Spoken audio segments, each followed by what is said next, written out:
Magandang araw mga kasiking, kamusta kayong lahat? Panibagong araw, panibagong biyahe. Naghahanda na nga pala ako dyan para bumiyahe ngayong araw. Babangon na nga pala ako dyan para naman mapuri ng mga pasahero. Para sa akin kasi importante yan para di nakakahiya.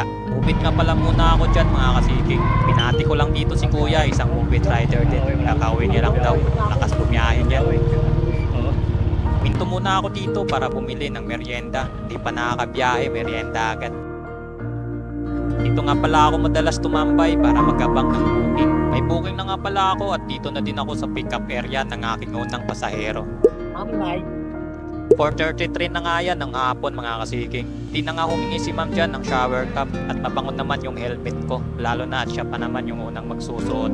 Nakakahiya kasi kapag mayamoy na di kaya-aya yung gamit natin. Kailangan din talaga natin maging responsable at sa akin din naman ito magre-reflect at hindi sa iba. Ihatid ko nga pala yung pasahero ko sa may SM Makati galing dito sa may Paranaque. Nagpagas nga pala muna ako dito ng 200 pesos. Tayon na nga kalaunan nakarating na din kami dito sa drop area ng aking unang pasahero.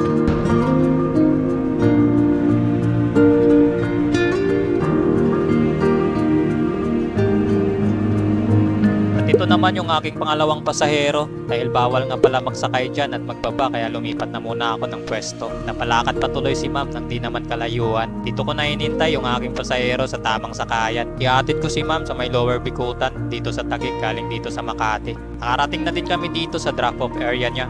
Pinuntahan ko na din dyan yung aking pangatlong booking. Simula dito sa Taguig, bandang ML Quezon, ay ihatid ko naman ito si Sir sa Pasay. Dito na din kami sa drop-off area ni Sir at pinasukan na din kagad ako dyan ng panibagong booking. May bitbit nga pala dyan si ma'am na box na maliit lang naman kaya inalo ko na pwede niya ilagay sa loob ng top box ko para di na siya mahirapan. Simula dito sa Pasay, ihatid ko naman si ma'am sa Dragon Mall, Divisoria, Tondo.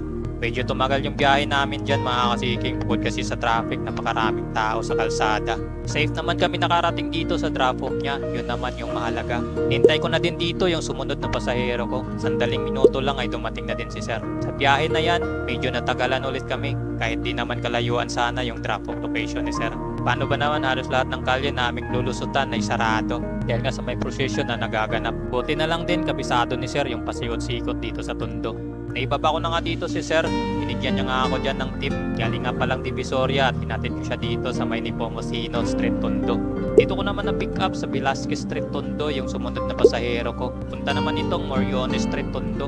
Karating na din kami dito sa drop-off area ng aking pasahero. Sunod ko pala na pasahero ko na-pick up ko dito sa may Dagupan Street. At dito nga nabanggit ng pasahero ko na madalas daw may hold-upan ditong nangyayari. Natid ko nga pala dito si Sir sa may San Juan. Dito ko naman pinuntahan sa may Old Santa Mesa yung sumunod na pasahero ko. Punta naman itong Sampaloc, Manila. Dito na pala ako sa pick-up location ni Sir. Sa mga oras na yan, biglang nga ako nakaramdam ng antok. 11 PM na rin kasi yan ng gabi. Lugod ko na dyan yung P-Fresh na dala-dala ko. Madalas ko ito ginagawa pag inaantok ako. Makain lang ako ng P-Fresh or bubble gum. Pag may kinakain kasi ako nawawala yung antok ko. Try nyo, effective, promise. Ito na din pala kami sa Makati. Next booking ko, na-pick up ko naman pala dito si Sir sa may Chino Roses. Malapit lang drop off sa may Gamboa Street lang. Tikan pa nga kami ni Sir dyan. Pag-preno kasi ako bigla. Kala ko kasi tutuloy yung Porsche sa likuran namin. Dumaan muna kami dyan sa may money changer. Papalit lang daw si Sir ng pera niya. Indiano nga pala si Sir yung pasahero ko.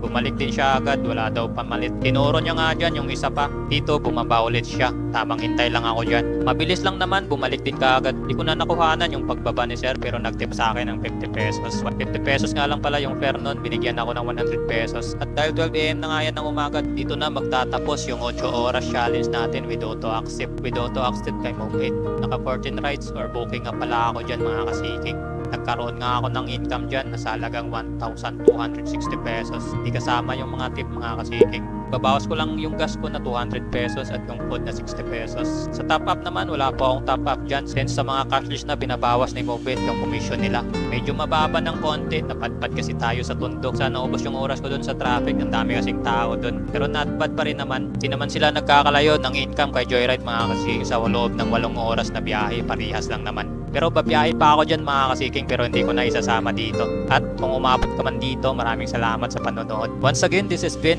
Seeking TV. See you on my next vlog and peace out.